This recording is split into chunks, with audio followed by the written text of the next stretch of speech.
कि कल्पना कीजिए अगर 75 साल पहले वर्ष 1947 में भारत का विभाजन न हुआ होता और पाकिस्तान नाम का यह देश न बनता तो क्या होता।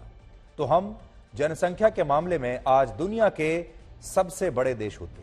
आज भारत की कुल आबादी 140 करोड़ है, पाकिस्तान की 23 करोड़ और बांग्लादेश की कुल आबादी लगभग 17 करोड़ है। और इस हिसाब से यह आंकड़ा आज होता 180 करोड़, जो चीन की कुल जनसंख्या से कहीं ज्यादा है। तो आज 180 करोड़ की जनसंख्या के साथ भारत दुनिया का सबसे बड़ा देश होता आबादी के हिसाब से। अगर विभाजन ना हुआ होता तो मुस्लिम आबादी के लिहाज से भी भारत दुनिया का सबसे बड़ा देश होता और भारत में मुस्लिम आबादी होती लगभग 57 करोड़। सोचिए, पूरी दुनिया में 180 करोड़ मुसलमान रहते हैं और अगर विभाजन ना होता तो इनमें से 57 करोड़ मुसलमान सिर्फ एक देश में होते और वो देश होता भारत। यानी मुसलमानों के हिसाब से भी भारत दुनिया का सबसे बड़ा देश होता। भारत दुनिया का सबसे बड़ा हिंदू देश होता और दुनिया का सबसे बड़ा मुस्लिम देश भी होता। भारत में बहुत सारे लोग ऐसे हैं जो पाकिस्तान को जब बुरी स्थिति में देखते हैं तो बहुत खुश होते हैं। भारत पाकिस्तान को अपना दुश्मन देश मानता है और बहुत सारे लोगों को यह देखकर शायद खुशी भी हो रही होगी। लेकिन आज हम आपसे ये कहना चाहते हैं, इसमें खुश होने जैसी कोई बात नहीं है। आज आपकी हमदर्दी पाकिस्तान के लोगों के साथ होनी चाहिए, क्योंकि जो कुछ भी हुआ, जो बंटवारा हुआ, बंटवारे के बाद जो हमारी दुश्मनी हुई, जो युद्ध लड़े गए, उसमें पाकिस्तान की इस भोली भाली जनता का कोई रोल नहीं था। और आज पाकिस्तान की जनता बहुत परेशान है।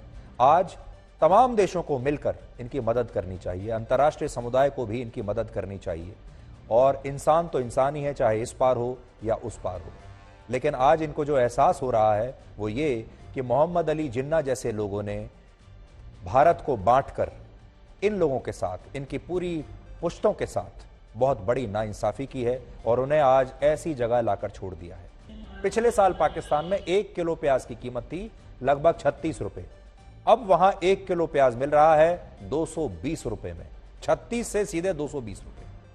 ये कीमतें आपको पाकिस्तान की करेंसी के हिसाब से हम बता रहे हैं, क्योंकि वहां की करेंसी भी रुपया ही है और वहां इसे पाकिस्तानी रुपया कहते हैं। पिछले साल पाकिस्तान में प्रति किलो दूध की कीमतें थी 114 रुपए। अब कीमतें बढ़कर हो गई हैं 150 रुपए।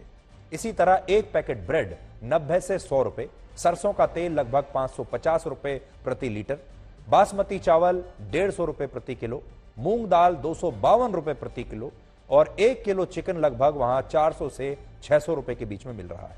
और यह सब भी उन्हीं लोगों को मिल रहा है जो इन चीजों के लिए कम से कम 10 से 12 घंटे लाइन में खड़े हो रहे हैं।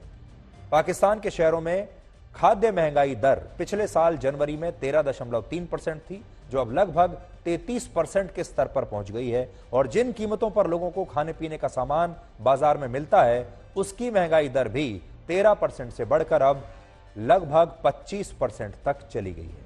यानी पाकिस्तान के जो हालात हैं वो श्रीलंका जैसे हो रहे हैं। इसके अलावा पाकिस्तान का विदेशी मुद्रा भंडार लगातार गिर रहा है, कम हो रहा है। पिछले साल पाकिस्तान के फॉरेन रिजर्व्स में 2 लाख करोड़ रुपए की विदेशी मुद्रा थी। अब यह आंकड़ा भारतीय रुपए में सिर्फ 93,000 करोड़ रुपए बचा है। यानी पाकिस्तान में 93,000 करोड़ रुपए का फॉरेन एक्सचेंज बचा है, जिससे वो दूसरे देशों से अपने जरूरत का सामान और सेवाएं खरीद सकता है। और यही वजह है कि डॉलर के मुकाबले पाकिस्तान का रुपया भी लगातार अब कमजोर हो रहा है। जनवरी 2018 में पाकिस्तान के 110 रुपए $1 के बराबर थे, यानी $1 110 रुपए का था।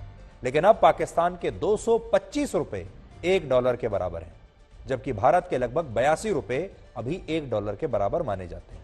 इसके अलावा पाकिस्तान पर आज 21,20,000 करोड़ रुपए का कर्ज है। यानी पाकिस्तान पर उसकी जीडीपी के 77% के बराबर कर्ज है। और यह आंकड़ा इतना ज्यादा है कि अब पाकिस्तान लगभग कंगाल होने की स्थिति पर पहुंच चुका है। जैसा मैंने आपको बताया, पाकिस्तान की स्थिति अब श्रीलंका जैसी हो गई है, कंगाली की स्थिति है। और थोड़े दिन में शायद पाकिस्तान के पास इतना पैसा भी नहीं बचेगा कि वो बाहर से पेट्रोल और डीजल भी ले सके। यहां आपको पाकिस्तान के दोहरे मापदंड भी देखने चाहिए। स्विट्जरलैंड के जिनेवा में संयुक्त राष्ट्र की जो कॉन्फ्रेंस हुई, उसमें पाकिस्तान को बाढ़ से राहत के नाम पर अलग अलग देशों ने भारतीय रुपयों में 88,000 करोड़ रुपए देने का ऐलान किया है। इनमें पाकिस्तान फ्रांस से भी 2,800 करोड़ रुपए की मदद ले रहा है, जबकि उसने कुछ वर्ष पहले फ्रांस को इस्लाम विरोधी बताया था और पैगंबर मोहम्मद साहब के कार्टून प्रकाशित करने पर शार्ली हेब्दो नाम की मैगजीन की कड़ी आलोचना की थी। पाकिस्तान अपने आप को फ्रांस का दुश्मन देश मानता है, क्योंकि सिर्फ धर्म के आधार पर जब भी फ्रांस ने धार्मिक कट्टरवाद और इस्लामिक कट्टरवाद के खिलाफ कोई कदम उठाया, पाकिस्तान ने हमेशा उसकी आलोचना की है। लेकिन पैसा लेने के नाम पर पाकिस्तान फ्रांस के पास भी पहुंच गया। आपसे एक ऐसे विषय पर बात करना चाहता हूं जिससे हो सकता है बहुत सारे लोग अपने परिवार में असहज हो जाएं। ब्लैक एंड व्हाइट एक पारिवारिक शो है और आप भी हमसे ऐसी उम्मीद करते हैं, क्योंकि आप भी पूरे परिवार के साथ हमें देखते हैं और हम इस शो में ऐसा कोई विषय नहीं उठाएंगे, आप ऐसा हमसे उम्मीद करते हैं जो आपको आपके परिवार के बीच या आपके बच्चों के बीच असहज कर दे। लेकिन मुझे लगता है कि ये वो विषय है जिससे हमारे देश का हर परिवार, माता पिता और देश के युवा आज मुंह नहीं मोड़ सकते। आप इसे इग्नोर नहीं कर सकते, क्योंकि ये आज की एक कड़वी सच्चाई है। आप चाहे बात करें या ना बात करें इसके बारे में, लेकिन ये सच्चाई है। आज मैं आपसे दिल्ली में रहने वाली एक 20 साल की लड़की के बारे में बात करना चाहता हूं, जिसने बिना शादी किए एक बच्चे को जन्म दिया और फिर समाज से इस बात को छिपाने के लिए, अपने परिवार से छिपाने के लिए इस नवजात बच्चे को तीसरी मंजिल पर स्थित अपने घर से नीचे फेंक दिया। हमारे देश में और हमारे समाज में जैसे जैसे बदलाव आ रहे हैं, सोशल मीडिया का जमाना आ रहा है, नई नई टेक्नोलॉजी आ रही है, लोगों की तनख्वाहें बढ़ रही हैं, मल्टीनेशनल कंपनीज आ रही हैं, विचार तेजी से आधुनिक हो रहे हैं, पढ़ाई लिखाई के लिए और नौकरी के लिए अब बच्चों का दूसरे शहरों में जाना एक आम बात है। आपके भी बच्चे गए होंगे। इसलिए भारत में लिव इन रिलेशनशिप्स बढ़ रहे हैं, ह्यूमन राइट्स की चर्चा चारों तरफ हो रही है, LGBT राइट्स की चर्चा हो रही है, समलैंगिक रिश्तों की चर्चा हो रही है। और आज की ये कहानी उसी बदलाव का एक साइड इफेक्ट है। हमने बदलाव को तो स्वीकार कर लिया, लेकिन साइड इफेक्ट को स्वीकार करेंगे। बड़ी बात यही है, अगर आपने इस बदलाव को स्वीकार कर लिया तो आपको साइड इफेक्ट स्वीकार करने के लिए भी अब तैयार रहना होगा। यह घटना देश की राजधानी दिल्ली की है, किसी छोटे मोटे गांव की नहीं है, दूर दराज जगह की नहीं है। दिल्ली की घटना है, जहां एक 20 साल की पढ़ी लिखी लड़की जो अविवाहित है, जिसने शादी नहीं की है, उसने पहले अपने घर के टॉयलेट में एक बच्चे को जन्म दिया और इसके बाद जब उसे यह लगा कि उसका परिवार और समाज इस बच्चे को कभी स्वीकार नहीं करेगा, इससे उसकी बहुत बदनामी होगी, तो उसने इस बच्चे को टॉयलेट की खिड़की से नीचे फेंक दिया, जिससे इस बच्चे की मौके पर ही मौत हो गई। हम इस लड़की का यह कहना है कि इस घटना के बारे में ना तो उसके माता पिता को कुछ पता था, ना ही उसके परिवार में किसी को भी इसके बारे में कोई जानकारी थी, और उसने जो डिलीवरी की ये भी अपने माता पिता परिवार से छुपकर अपने ही घर में बाथरूम में की। उदाहरण के लिए आपको एक उदाहरण देता हूं। वर्ष 1969 में एक सुपरहिट फिल्म आई थी जिसका नाम था आराधना। इस फिल्म ने राजेश खन्ना को देश का सबसे बड़ा सुपरस्टार बना दिया था। इतनी सुपरहिट फिल्म थी ये। लेकिन यह फिल्म एक ऐसी महिला के जीवन पर थी जो एक व्यक्ति से शादी करती है, लेकिन इस शादी के बारे में दुनिया को पता चलने से पहले ही उस लड़के की मौत हो जाती है। और जब यह महिला उस लड़के के बच्चे को जन्म देती है तो समाज उसे स्वीकार नहीं करता, क्योंकि शादी नहीं हुई है। और यह महिला इस बच्चे को अनाथ आश्रम के हवाले कर देती है। और फिर इस फिल्म में यह दिखाया गया कि कैसे इस महिला को समाज में संघर्ष करना पड़ता है। और बात सिर्फ इस फिल्म की नहीं है, कई फिल्में ऐसी हैं जिनमें ऐसी घटनाओं को सामाजिक बुराई के तौर पर दिखाया जाता है। और इन फिल्मों की अच्छी बात यह है कि इसमें आखिर में सब कुछ ठीक ठाक हो जाता है।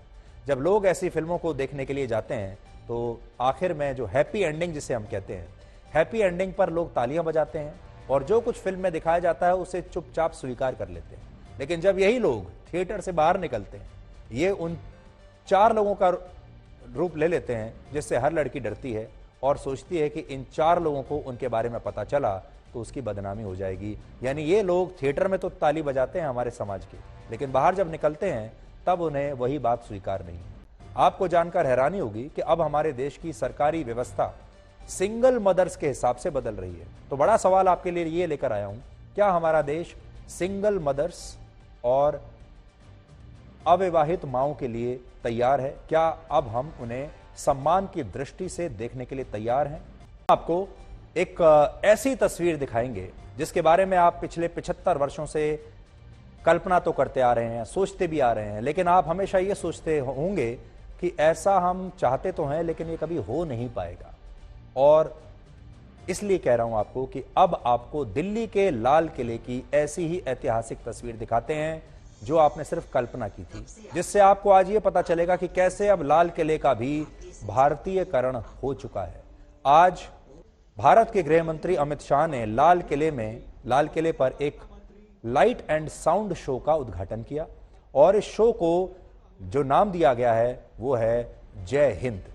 इसमें लेजर लाइटिंग से लाल किले पर ओम की आकृति को अंकित किया गया और इस बार के शो की खासियत यह है कि इसमें मुगलों का इतिहास या मुगल शासकों का महिमा मंडन नहीं है, बल्कि इसकी जगह इस लाइट शो में मराठा योद्धाओं की कहानी बताई गई है।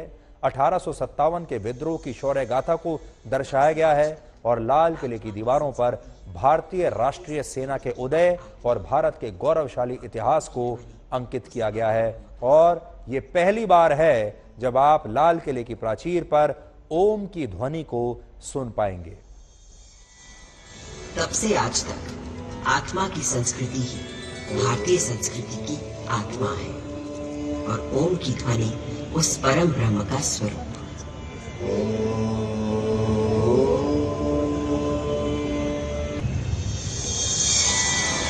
तब से आज तक आत्मा की संस्कृति ही भारतीय संस्कृति की आत्मा है और ओम की ध्वनि उस परम ब्रह्म का स्वरूप।